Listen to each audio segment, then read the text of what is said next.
Hey, everybody, this is Harvey Sluggo Wasserman back for the 172nd Green Grassroots Emergency Election Protection Zoom call.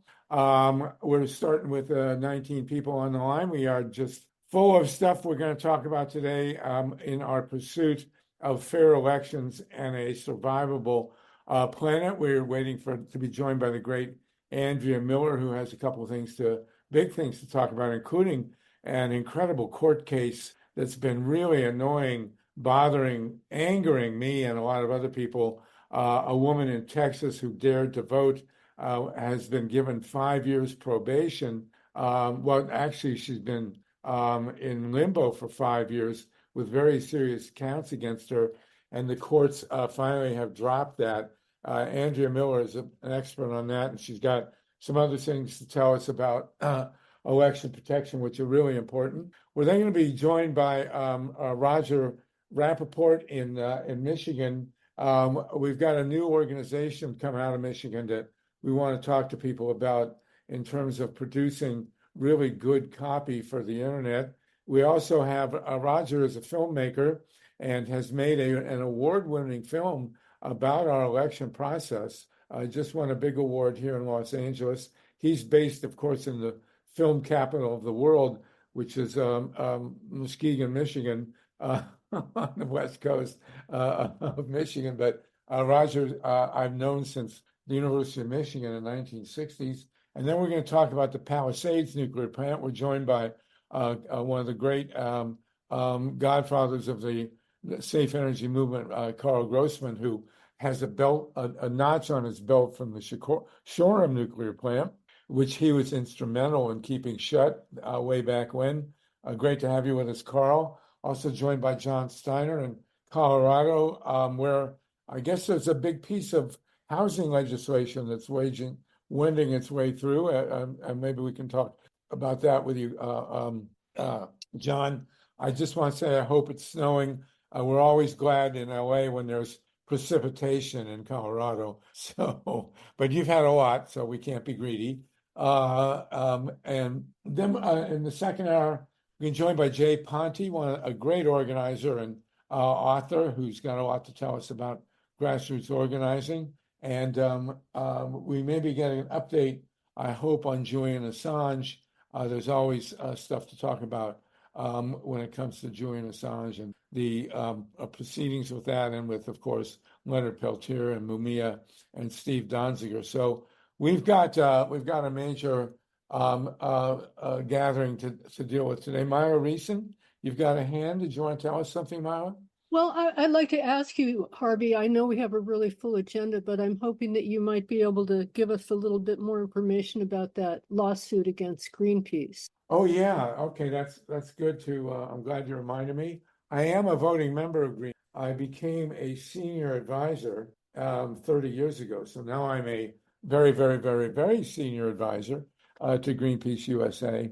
And they have been hit with a major lawsuit. Let's talk about it now. I don't see Andrea Miller on yet. So if maybe Steve or Mike, if you could email Andrea real quickly and give her a reminder that we're waiting for her. Greenpeace has been hit with a major lawsuit by a right-wing legal foundation that does this kind of thing. And it's going to be heard, I believe, in Wyoming, where they're jury shopping and judge shopping to find the most reactionary anti-environmental environment they can find to have this lawsuit. It's very, very dangerous. People should go to greenpeace.org, check it out. This is a definite attempt to kill Greenpeace, and it's been going on for a while. It's really stressing the organization in a bad way, but it's something we're just going to have to deal with. And thank you for raising that. So, Myra, so if people want to go to greenpeace.org and check out what's going on there, it's very important that you do so. We're joined by Paul Newman, a homeowner in Los Angeles with solar panels on his rooftop. We are it is a SLAPP suit, yes, of some kind. I'm not the legal expert on the lawsuit against Greenpeace, but it's very serious, and people need to take a look by going to the website. I do want to mention there was an article this week in the New York Times. You know, everybody is preoccupied, and rightly so, with the attempted coup d'etat led by Donald Trump in 2020, where with the storming of the Capitol by basically the fascist MAGA movement. But there was a successful coup d'etat that was violent and that did turn the election in Florida 2000. There was an article about it this past week in the New York Times talking about the butterfly ballot that was used in Broward County to defraud the election, basically. And people forget that during the vote count in Florida 2000, there was a violent attack by what was called the Brooks Brothers mob. And the Brooks Brothers mob was a bunch of right-wing yuppies, basically. They were much better dressed than the mob that attacked the Capitol building on January 6th, 2021. But during the vote count in 2000, these people violently attacked the people who were counting the votes in Florida 2000, and they stopped the vote count, and that was then certified by the U.S. Supreme Court in the infamous Bush v. Gore decision, which the Supreme Court said, well, don't use this as precedent. It's a one-time decision where we're going to hand the presidency to George W. Bush, even though he didn't really win it. And so this past week, the Times ran a piece about the ballot that was used in South Florida and came to the conclusion that ballot alone, it was a ridiculous butterfly ballot, incomprehensible, really induced people who thought they were voting for Al Gore to in fact vote for Pat Buchanan. Welcome, Ray McClendon. We're joined by Ray. Hey, Ray, how are you, bro? Good to see you. The conclusion of the Times was that this fraudulent ballot, which was used in South Florida in 2000, confused enough voters that they mistakenly voted, as I say, for Pat Buchanan, and there were enough of them that it cost Al Gore the election. As many of you recall, it was 537 votes, I believe, that were the margin of victory for Gore, for Bush in Florida 2000. And this article concluded that more than that number of people had been defrauded of their ballot with this butterfly ballot, thereby costing Al Gore the election. We're joined by Andrea Miller, and we have Ray McClendon with her. There's going to be a lot to talk about voter protection here. Wendy, you had a quick hand, and then we'll go to Ray and Andrea. Wendy Liederman. Sure, thank you. Yeah, just a real quick hand. Thank you. Yeah, just really quick, because the Gore election was the first election I ever voted in. I was in Broward County, and I have to share this anecdote of, I remember, I'll never forget, and probably why I'm here, watching the local news that night, waiting for the counts to come in, and the whole country was waiting on Miami-Dade County. And this is aside from the butterfly ballots and all the other malarkey going on, just alone, straightforward, waiting for the counts to come in. Everyone's waiting on Dade. The local news called Miami-Dade County for Al Gore as the winner. Oh yeah, they all did. Of presidential election. And then about a half an hour later, the national news came on and called it for Bush. So I'm like literally in my room watching it get called for Gore locally, and then the national news said something completely different. And I want to just say, like, I'm sorry, go ahead. Go ahead, finish. Thank you. So, and I was just going to say on the note of the butterfly ballots, I mean, just recently, I want to say it was the last election we had, it was either the last 2 or the last 4 years, but I think it was the last 2. There was some confusion that went out when the mail-in ballots got sent out. They were sent to people that had like the wrong addresses. I don't remember the exact details, but it was just basically like the ballots went to the wrong places, or people that sent them in wouldn't be counted for the right places, and it was too close to the election to cure it. So there were tens of thousands of mail-in ballots that were unusable completely in Florida. This is just the party doing its thing. All right, thank you very much. Thank you. And as I say, Al Gore once again certified as the rightful winner of the 2000 election.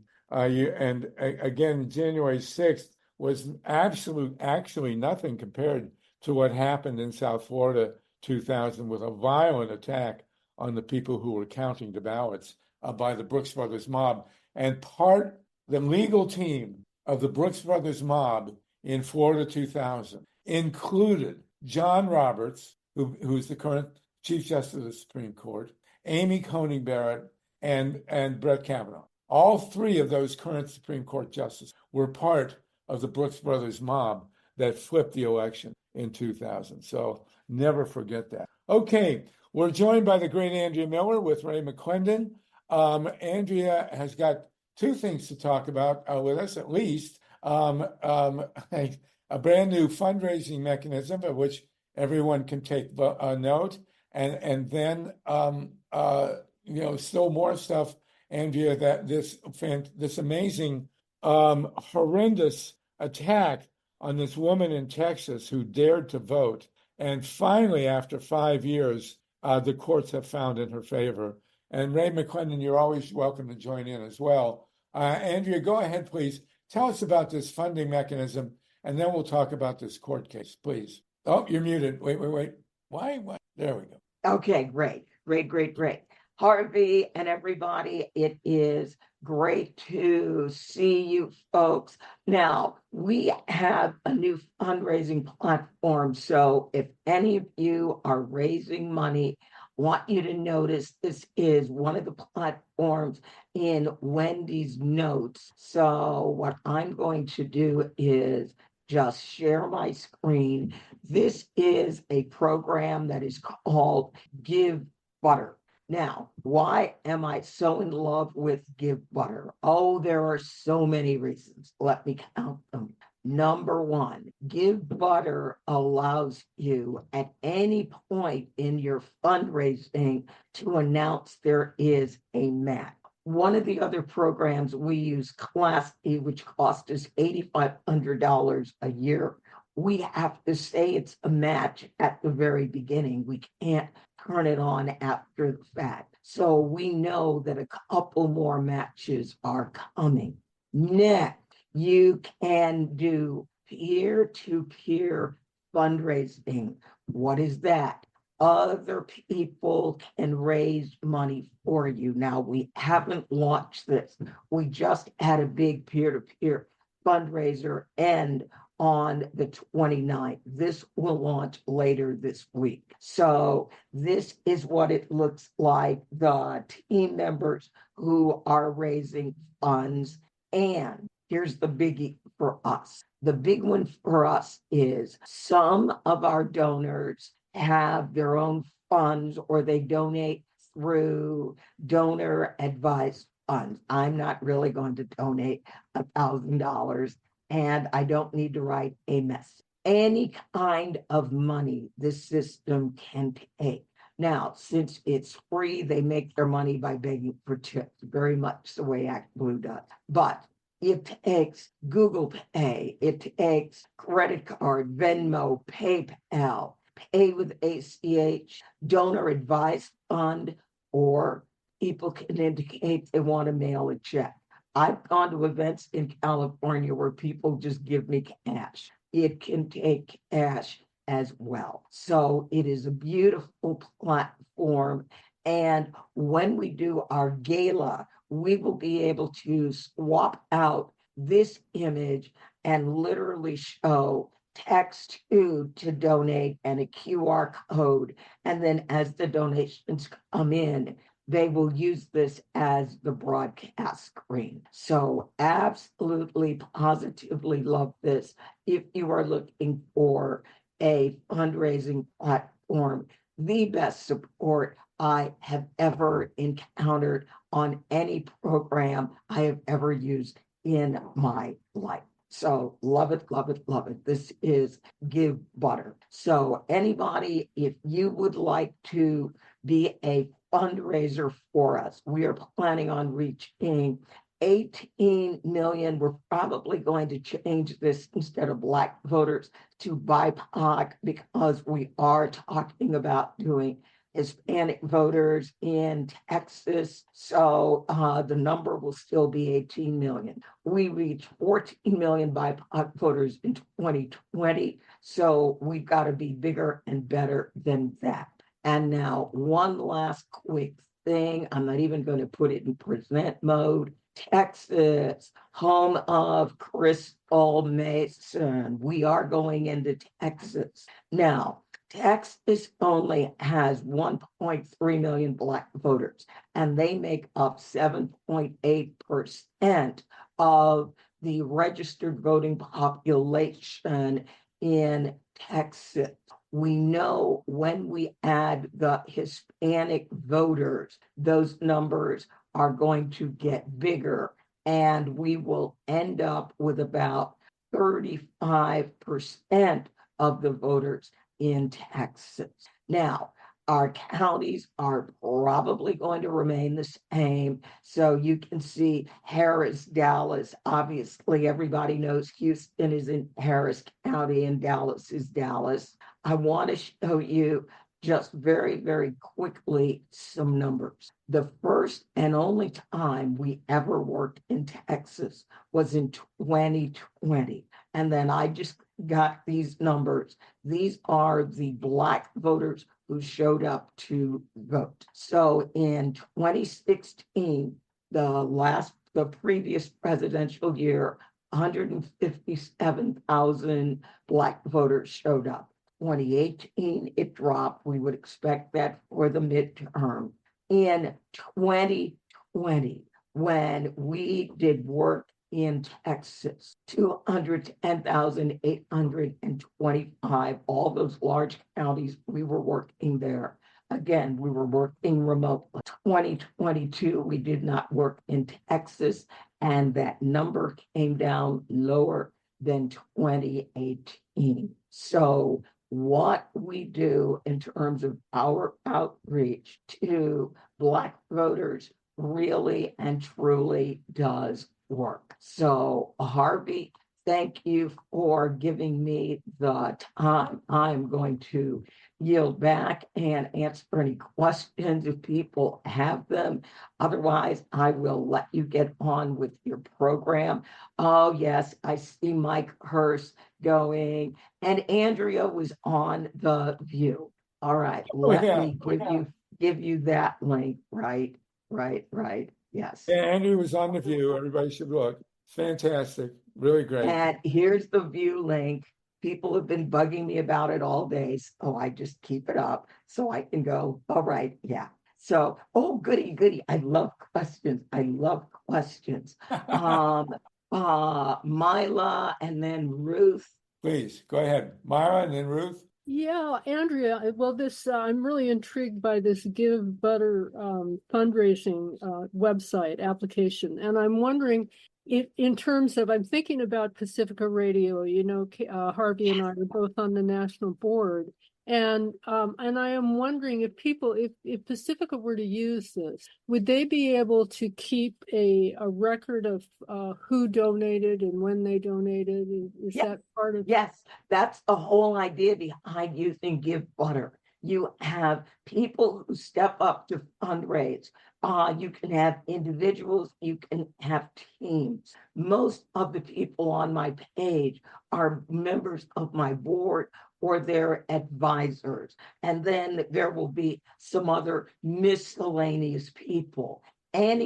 Each fundraiser has their own link. They get their own page with their name on it. So they circulate their page, and when the donations come in, it is all aggregated on the back end, but it tells you who the fundraiser was. So yes. Well, the question and you can do auctions. No. The question isn't who the fundraiser is. The question is because Pacifica offers membership to people. So people become members of a specific radio station if they donate $25 or more.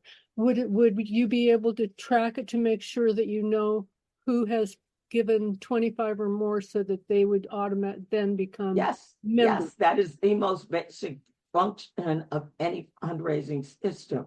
Who gave you what when? Yes. Oh, okay, great. Thank you. Yes. Yes. And Mhm. I assume they have a special category for vegans, which is almond butter. So Ruth Strauss and then No, unfortunately, there's only butter. Yes. Ruth Strauss and then Ron Leonard.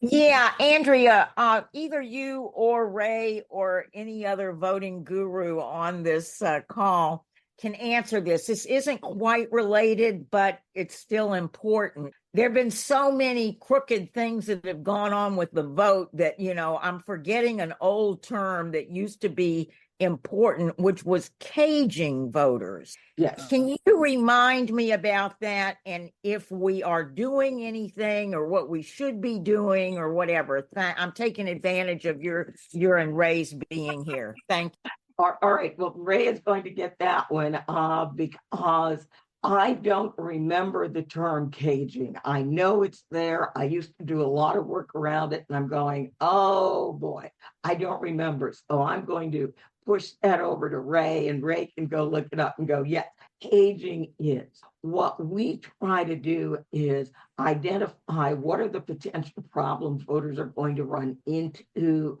and then work around them. Oh, and Harvey, I was supposed to talk about Crystal Mason. So voters like Crystal Mason in Texas, a woman who had a felony charge but was not currently incarcerated, went, presented herself to vote, found she wasn't on the voter rolls, and had a conversation with someone working the polls who was like, yeah, you can probably go and vote.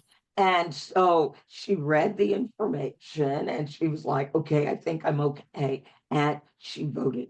And then it turned out they were like, no, you've got an active felony, and felons in the state of Texas cannot vote. And they threw the book at her and basically wanted to put her in jail for 5 years. That has now been overturned, saying when someone commits a crime, they must be intending to commit a crime. She was not attempting to vote illegally. She was simply attempting to vote. She got a provisional ballot because she wasn't on the rolls, and the ballot wasn't counted anyway. So again, where was the harm? They harmed the innocent because they could. Outrageous, just outrageous. She never did go to prison, though, right? Well, she had that hanging over her head for Right. 5 years. Right. Just awful, horrible. Ray, do you want to comment on that? Did you follow Yeah, this? Ray, do you want to do caging? Otherwise, I can go look it up. Yeah, no. Caging really is a narrower term utilized around voter purging, and it typically or it used to be the simple way to do it would be to send out mailers, and all of those that had no forwarding associated with them. Those would be the potential caged voters. Well, it's more sophisticated than that now because what these individuals now have these more elaborate ways of cross-referencing voters' addresses that they can receive with information from the Secretary of State. And if there are any issues related to them, they can do a data match and kick out literally thousands of voters at the same time, as opposed to just having some mail being returned. So Yeah. the purging process has become much more sophisticated, and because of voter suppression laws, it's much easier for individuals to do than the old system of a party simply mailing out some non-forwardable mail and then quote unquote caging those where the mail couldn't be forwarded. So the process Yeah, is much more thank you for sophisticated. whoever put that thing by Greg Palast, because he was the one that came up with the term a while back. But I did just hear of, some states mailing out these postcards that say, if you want to still be on our rolls, mail it back, and that it looked like junk mail anyway. And then Yes. if it didn't get mailed back, then they would throw people off. Yeah, but all I'm saying is that Now you could go and get a list and take that to the local election board and say that I want to challenge all of these. That's one thing for a party or the Secretary of State to do it, or the top election official. But now individuals can do that with less information that's inaccurate. And that's what the challenge is. We have serial voter challengers in Georgia that go that their role is to go into local election boards to challenge thousands of individual citizens' right to vote. And if you don't, even if you don't follow up, then you'll be kicked off the rolls. Wow. Ron Leonard, did you want to say something, Ron Leonard? Yes, I did. And I wanted to say hi to Andrea and Ray. It's always wonderful to see you, man. And I was hoping to give you two guys the greatest news in the world, which is the Biden campaign has finally figured out that they're not going to get elected unless they can, wait for it, get black and brown voters to the polls. Oh my God, what an amazing thing that they finally figured this out, and they're acting on it.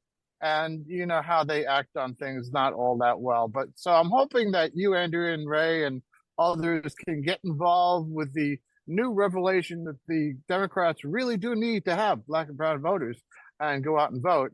And there's one little tidbit I wanted to give you. This is a technical thing called cooping. Have you ever heard of cooping? Having to relate to voting. No, Well, No, you should missed that know one. this one. This is a good one because it was actually, as Harvey knows, the demise of Edgar Allan Poe.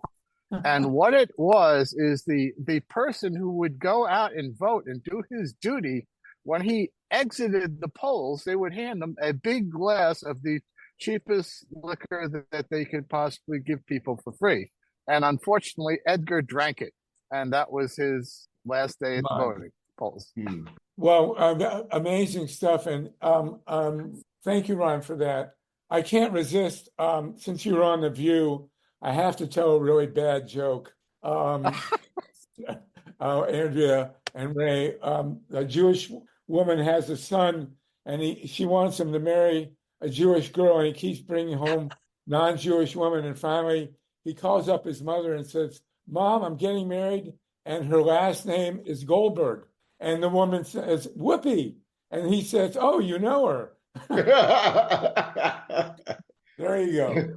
Okay. I want to say one other thing too, which is, and I know Wendy can share more detail on this, but I do believe that Florida is now going to be more in play. It's not going to necessarily be winnable unless without a miracle, but the Florida Supreme Court's decision today to allow for abortion to be on the ballot, Right, should be a significant boost in Florida, and will make people give a second look on how that could really boost the progressive vote in Georgia. I mean, in Florida. And well, so then the I question think it's is, something that we really need to be paying attention to going forward. the other question about Florida, well, there are many, but what happened? The referendum passed allowing ex-felons to vote. And then the legislature stepped in with all these financial requirements. What has happened with that in terms of eligibility to vote in Florida for ex-felons? Number one, it was very, very sloppy legislation. So when we work on our constitutional amendment in Virginia, there is a phrase, irrespective of payment of fines and fees. So when you write legislation, you have to look at what are the barriers, what are things that people can bring up to stop you, and you need to write that into the law. They did not write that into the law in Florida. I suggested it, and no one took me up on it. So now that Virginia is working on ours, I made sure that was in the Virginia law. So it is still exactly the same as it was. People who have not paid their fines and fees are not able or allowed to register. I forget which rather progressive athletes that are tell me the fines and fees, and I'm going to just pay them. And they're like, nope, So now they've made it very difficult for people to find out what their total fines and fees. Wow. I think it was LeBron, but it's outrageous. It's just outrageous. And it could decide the election. I mean, if that had not been in place, I'm not sure Ron DeSantis would have actually gotten elected. So, Right, because they reversed 800 some odd thousand people. yeah, outrageous. So listen, I want to introduce you. We have a Michigan team who's joined us here. Rachel Dwoskin, Kevin Camps, the great nuclear expert, and Roger Rappaport, who I've known since 1966 from the University of Michigan Daily. He was the editor of the Daily the year after I was editorial director. And Roger has made a phenomenal film about elections that's just won a major award in California. Roger, of course, lives in the film capital of the world, which is Muskegon, Michigan. But Roger, can you tell us about this film you made? You're talking with Andrea Miller and Ray McClendon, two of the great organizers of grassroots turnout here. Can you tell us about your film, Roger? So a lot of people aren't going to vote in this election. Last time it was 80 million, didn't vote last time, who were eligible. This time it'll probably be higher looking at the primaries right now. Part of it is deja vu and burnout and so on. But a lot of people don't think their votes count. I can tell you that in my county, Muskegon County, that Obama won the last time, the second campaign, he won by 13,000 votes. Hillary won by about 1,000. And I think Biden won by about 3,000. And effectively, it's the unlikely voters that are going to decide this election. All of us know them. Many of them are extremely well educated. They just don't want to vote. And if they don't vote in this election, I'm not talking about the uncommitted, the uncommitted voters. I'm talking about the people who don't make the polls. So I was trying to figure out a way to open a conversation with them. Obviously, they have many reasons that they don't want to vote. We all know about that. Lots of excuses. Everything from, oh, I forgot it was today, to, more like, well, it doesn't really make any difference, or, my vote isn't going to count, and so on. But without those votes, the ones that don't get the door knocks and don't get the last minute phone calls, I really think both parties are in trouble, to tell you the truth. And the deciding factor, certainly in Michigan, is turnout. Now, I want to give you a very good example. We had a hotly contested mayoral election in my town. As many people as have ever voted in our city for a mayor turned out, 25%. So, as you know, in Poland, they had a huge turnout, and the conservative majority lost big because there was an unexpected surge of people turning out in the last election, and they threw out the conservative government. That's what we need to be thinking about. And in terms of trying to get to them, everything imaginable. I have a very good friend whose son doesn't vote for all kinds of reasons. He's very well educated. He has a good job. He's an actor. He's a very smart guy. He just doesn't want to vote. So I've been trying to figure out how to open that conversation. And one idea I thought about was humor. So a lot of people don't really know who Putin is because they don't pay attention to any media at all. They don't listen to any of the things that we all listen. They don't read the papers. They don't follow any network. They're not single-minded. They don't have a trusted source or anything like that. That has to change. And what people need to realize is they need to listen to all sides and then make up their own mind. And to that end, I did this 8-part web series about Putin and Trump. Essentially, the storyline is they're both in jail. That's a good Trump start. is in Leavenworth because he's been convicted, of course. And Putin, of course, is in The Hague because he's awaiting trial for war crimes, naturally. And on the same day, Xi Jinping liberates them and takes them to an undisclosed location in China. Obviously not a prison, because that's not going to work. They'd be killed immediately or something bad would happen. So he puts them in a Chinese grocery store because he figures nobody will figure out that's where they are. And that's where they meet really for the first time. And they talk about their respective comebacks.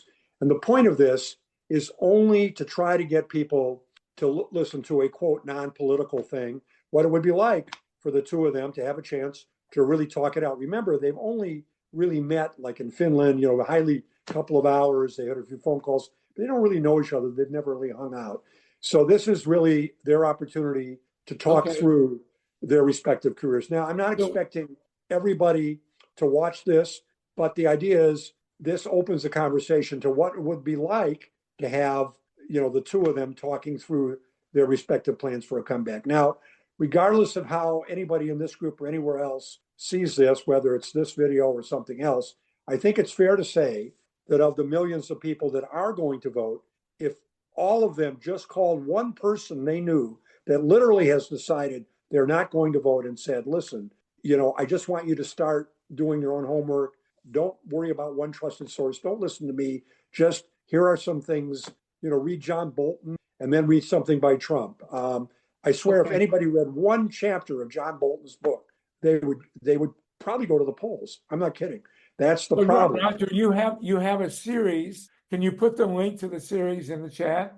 Yeah, I can do that now. You're talking with Ray McClendon and Andrea Miller, who are the king and queen or the royalty of Get Out the Vote.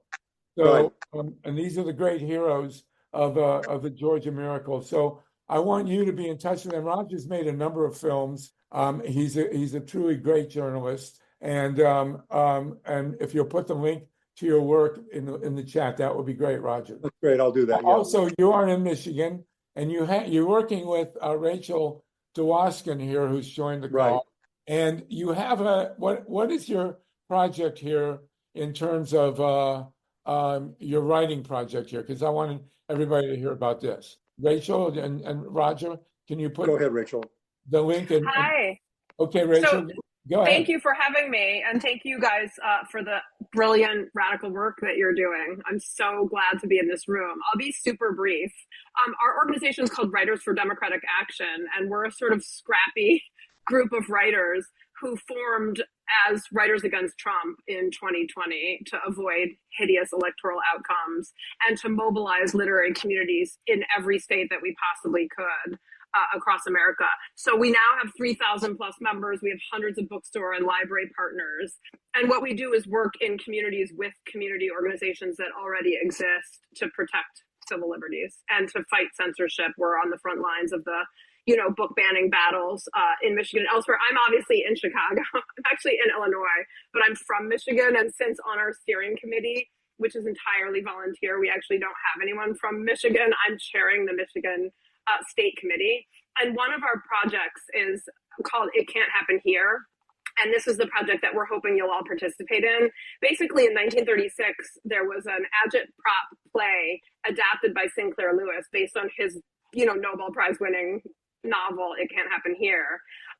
And it was performed across 21 stages, 17 states simultaneously as a rallying cry against the rise of fascism in the US. Oh, thank you for sharing that.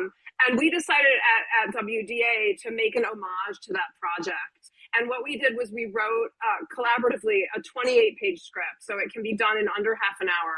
It's got 5 players. And it's agitprop theater. And what we're trying to do is set up hundreds of productions across America and beyond. Since I happen that week to be in Greece, I'm going to do a production there. As a way to say no thank you. Of course, that's the night that Trump will be nominated. So I'm going to drop a link in the chat here. All folks have to do to sign up is fill out that little Google form saying I'm going to do a reading, and it can be in your living room, in your cultural center. Our bookstore partners are all doing it. We're doing it in parks in Chicago. We're trying to make it as democratic as possible. We're pretty proud of the script. It's written by writers. We're trying to use writing to move the needle, and especially in Michigan, where we're very concerned about, voter turnout. So if you guys could partner with us as an organization, that would be amazing. You can partner with Writers for Democratic Action in general just by signing your name. We don't burden you with enormous amounts of email or odious obligations. You can partner with us just for this project, and everybody can do a reading of It Can't Happen Here as a huge democratic action that's collaborative, a chorus of our voices. Thank you. That was great. Andrea and Ray, I'm wondering, are there democracy centers that might be interested in putting on this play, maybe? That'd be a good draw. Rachel and Roger, Andrea and Ray, as part of their Get Out the Vote organizing have been setting up democracy centers in BIPOC communities, and this might be a fun thing to do at one of them to present this play. Just a thought. Just a thought. Well, I love the fact that it can be done as a reading. There's another play that I'm involved with, First Ladies and the Big White Lie, and that's being done as a reading. So I don't know that our more urban democracy centers, maybe it would be very interesting to see what our rural ones would think of. There's an organizer meeting tomorrow, so I will keep this link and bring this up with our organizers. So we have 45 organizers. Many of them are in California and New York, so it could be very interesting. The New York one, especially because they are literally right behind Lincoln Center. Cool. I was curious, to back up a minute, do you have democracy centers in Florida and Texas? No, we do not. All right, well, just something else. Rachel, it's a really cool project. You saying it can be done with 5 people, the play? Yes, yeah, 5 parts. I love it. Yeah. Thank you. That's a lovely idea. We would be ecstatic. Thank you for suggesting it. All right, well, you're in touch now with the greatest. So, Steve Caruso, our engineer, thank you for putting that up. That is a really a good post to come up with so quickly. And here we are. Okay, I'm going to move ahead to the nuke thing. I want to point out Roger Rappaport is also a truly great writer. He's written quite a few books in his day and has made, how many movies have you made, Roger? 3. One about it, the airlines was really. That's right. And unfortunately, the airline story is really hitting hard right now. And Kevin will talk a little bit more about the limits of technology in another industry, but it's the same problem. Right. And he'll explain the problems. Well, let's move to that. So Roger lives on the west coast of Michigan and near the Palisades nuclear plant, about which, of course, Carl Grossman knows a lot. But what's going on with the Palisades nuclear plant, which has also been raised now at a nuclear plant in Ontario, and of course the Gavin Newsom attempt to keep operating Diablo Canyon in California, is this idea of taking large sums of money, over $1 billion in all 3 cases, and keeping ridiculously old, and in the case of Palisades, a nuclear plant that's already been shut, and trying to put it back online. It's the definition of insanity. So Kevin, who's been with us many times and is one of the great experts and activists on the nuclear issue, also a Michigan boy, can you tell us, Kevin, we've got, I believe, 40 people on the line now. This is quite a turnout for the day after Easter, by the way, so I'm glad to see everybody with us. Kevin, can you tell us about this insanity of the money that the Biden administration wants to give to reopen the Palisades nuclear plant, which has already been shut? Kevin, are you unmuted? I got to unmute you. There we go. All right. Can you hear me? Yeah, you're good. All right. Yes, I am from Kalamazoo, Michigan, which is where I met Harvey back in 1993. He was speaking at Western Michigan University, and I'd worked on nuclear weapons for over a year at that point, but that really changed my trajectory as an activist into the nuclear power issue. I had been blissfully ignorant of the Palisades atomic reactor growing up in Kalamazoo, but my eyes were now opened after being on a peace march to shut down the nuclear weapons test site and hearing Harvey speak. And I've been watchdogging Palisades ever since, first as a volunteer in Michigan in the 1990s. And I moved to Washington, worked at NEARS for 8 years. I've worked at Beyond Nuclear for the past 15 years or so. But I've never taken my eyes off Palisades because my family, my hometown, is just 40 miles downwind of Palisades. It's one of the most dangerous atomic reactors in the country and perhaps the world.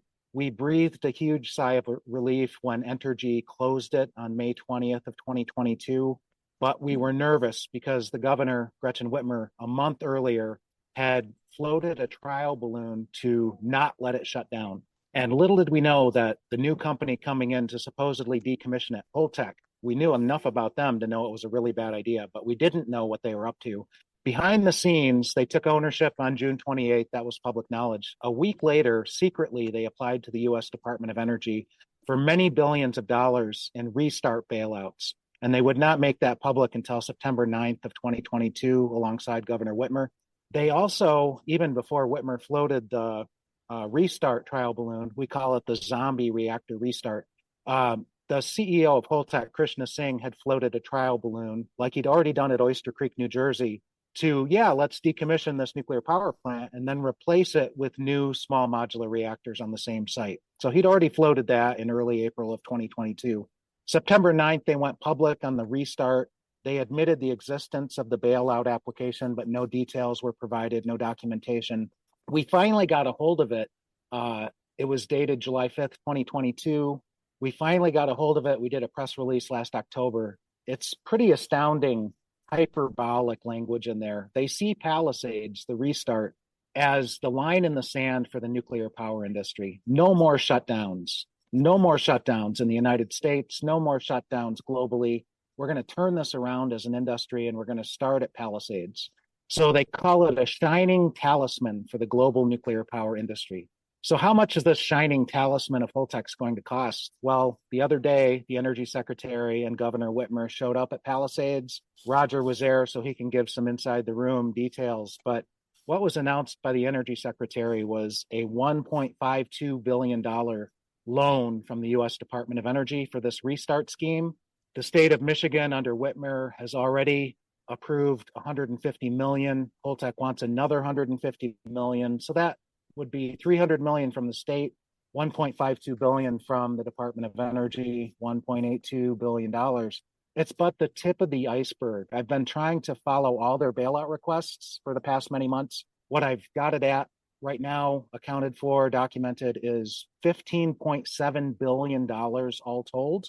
That's $8.3 billion for the restart scheme of the zombie reactor, which is more than a half century old, and another $7.4 billion for the two so-called small modular reactors that they want to build at Palisades next to the old reactor. So what they're creating is the extremes of the risk spectrum: breakdown phase risks at the old reactor, what are called break-in phase risks at the new reactors.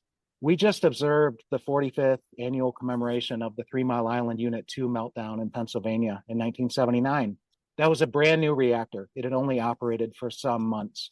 Chernobyl Unit 4 in 1986 was a brand new reactor that melted down. So brand new reactors have meltdowns. It's due to design flaws that are unknown until they go wrong. It's due to operator inexperience. And of course, breakdown phase, Palisades, I mentioned, is perhaps the most dangerous reactor in the world in terms of neutron embrittlement of the reactor pressure vessel, which is like a hot glass under cold water, only at 2,000 pounds of pressure per square inch. It's a pathway to fracturing the vessel, guaranteed reactor core meltdown, last line of defense, the containment structures, which failed ×3 at Fukushima. But in addition to that pathway, you've got the reactor vessel closure head, which has needed replacement for more than 2 decades. You have the steam generators that have needed replacement for more than 2 decades. Davis-Besse, Ohio, a near miss with a reactor vessel head corrosion hole in 2002, the worst near miss since 3 Mile Island. Steam generator failures, San Onofre in California, 2 reactors shut down in June of 2013, shut down for good because of steam generator failures of extreme safety risk. You've got all of this combined at Palisades. And just one last pathway I'll mention is control rod drive mechanism seals, because they've been failing at Palisades since 1972. And the latest failure was on May 20th, 2022. It forced Entergy to close the reactor for good 11 days earlier than scheduled because they had their latest seal leak. This is primary coolant. So all that to say that this is risking a Fukushima or Chernobyl scale catastrophe on the shore of Lake Michigan in a majority African-American and a majority low-income community called Covert Township in Van Buren County, one of the most productive agricultural counties in Michigan, including organic agriculture on Pokagon Potawatomi land. And yeah, we've got a fight cut out for us. We're going to try to intervene in the Nuclear Regulatory Commission licensing proceeding, relicensing proceeding. It's unprecedented. They've never restarted a closed reactor, so they're making it up as they go. But they made sure to lock us out of the process for over a year at this point. So we're looking for our way in legally. They're trying to deny us entry, and the fight is on. And as Roger pointed out, I'll let Roger talk about the podcast, but we did a press release last week about this new podcast about Palisades. And as Roger pointed out, it's almost impossible to intervene until the licensing proceeding is concluded at the NRC. And all that momentum built up. And that's when you can go to federal court, and then the court's eyes glaze over and they say, but it's already been decided.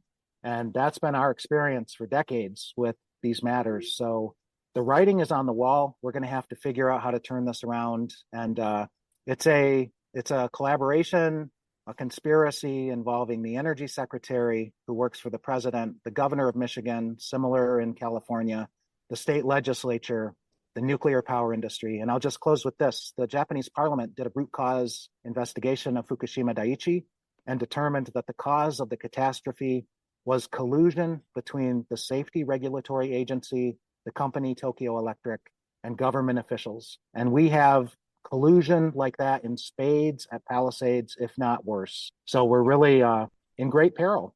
21% of the world's surface freshwater is in great peril with what's going down at Palisades. It's unbelievable. I did want to mention Ray McClendon is in Georgia, where they're about to open the last big light water reactor at Vogtle 4.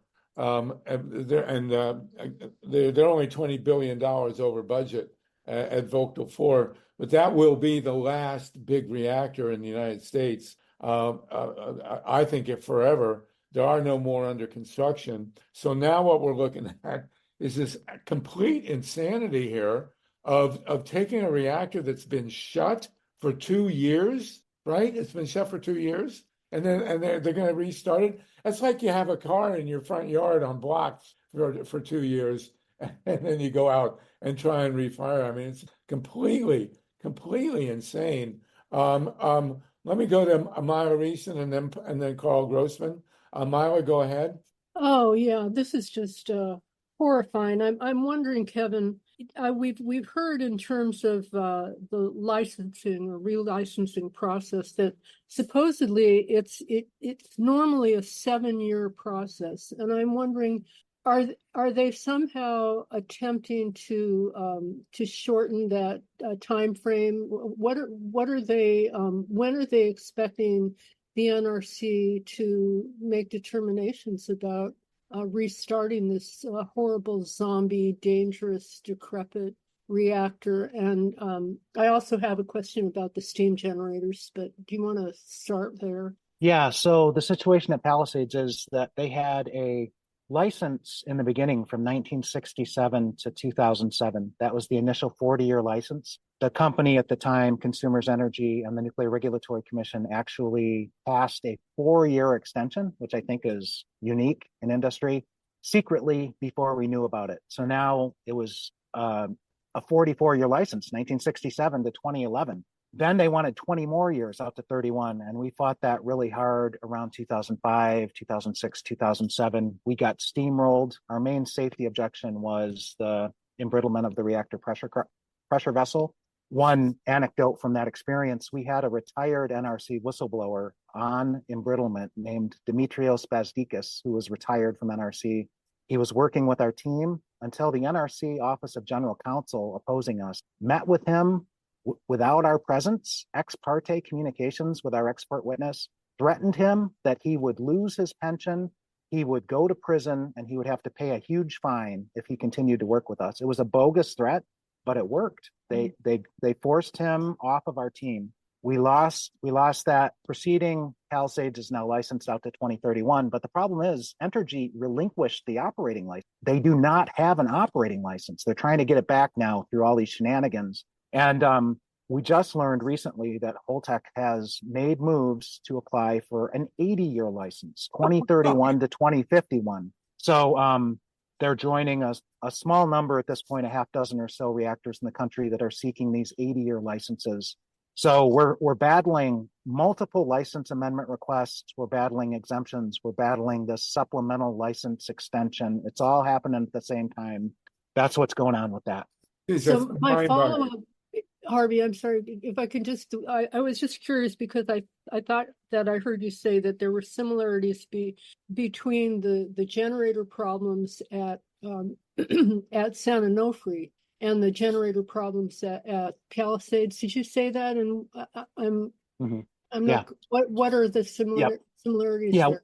What happened at San Onofre was the company went to replace the old degraded steam Right. generators with new ones in 2012, 2011. Right. They were greedy. They packed them with steam generator tubes, too much so they failed. The brand new replacement steam generators failed. That's right. And long story short, it led to the shutdown of 2 reactors. What's happened at Palisades is that the previous owner, Consumers, in the year 2006, admitted that the steam generators at Palisades needed to be replaced for the second time in the plant's history. The first replacement was in 1990. Then they said in 2006 they need to be replaced again. That's beyond our ability. This new company, Entergy, will get the job done. The problem is Entergy never got the job done, not from 2007 to 2022. Holtec has now made some lip service in that secret bailout application about replacing the steam generators at a cost of $510 million in-house. Mm-hmm. It would all be public money paying for it and going into Holtec's pocket, but it's not being required by NRC. So Holtec would be doing this voluntarily, and I don't think they will. And the reason I say that is that they want to restart Palisades in August of 2025. So you can see that's not a 7-year licensing process. That's a year and a half licensing process, if that. So that's what's afoot at Palisades. I don't know when they would replace the steam generators in the future, if ever. I don't think they will because NRC doesn't require it. Well, also, as you- go ahead, As you may know, Southern California Edison, who was the operator of San Onofre, wanted to replace the steam generators simply because they wanted to make more money, and they asked for a new design and claimed it was like for like. But I'm wondering, did the steam generators at Palisades actually fail as they did at San Onofre, or is it simply a question of replacing them because they want more electrical output? I think part of it is severe degradation, even admitted by Consumers Energy in 2006. And then if you go far enough back in time, they replaced that first set of steam generators in 1990. It turns out that one of the first incidents at Palisades back in 1971, 72, 73 was failure of 27,000 steam generator tubes in the first generators, led to a lawsuit by the original owner, Consumers Energy. Please catch the rest of the show at grassrootsep.org. And please like and subscribe to our YouTube channel at Grassroots Election Protection Coalition. Thanks.